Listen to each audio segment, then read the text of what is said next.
Meet SwagBot, an AI-powered robot that could potentially transform cattle farming.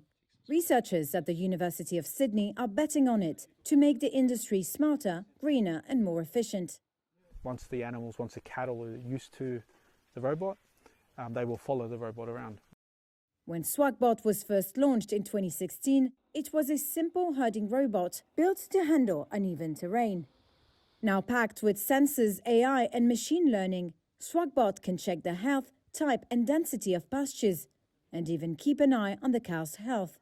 Using data to autonomously herd cattle to the best pastures, it can move them before land is overgrazed and soil becomes degraded. Salah Sukarie, whose team made the SwagBot, is a professor of robotics at the University of Sydney. You want to move the animals to the right part of the pasture where there's good protein, good carbs, and you don't want them to overgraze, you want them to move to the next part of the pasture. And you want to be able to do that in a very fluid manner without fences and so forth. Farmers constantly assess how many animals their land can support.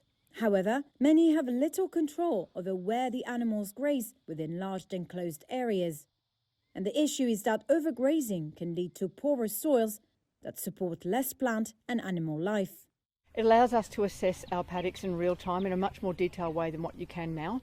Erin O'Neill is a part-time farmer who attended a recent demonstration of the robot. Because that allows us to know what bits of pasture are most nutritious, particularly if you've got cattle like we do who are pregnant and therefore need a higher quality pasture to aid them through that pregnancy bit.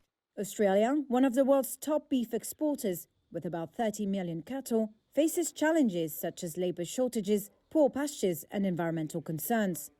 And Professor Sukarie believes that robotics and automation could be key to overcoming these challenges, making farming more efficient and environmentally friendly.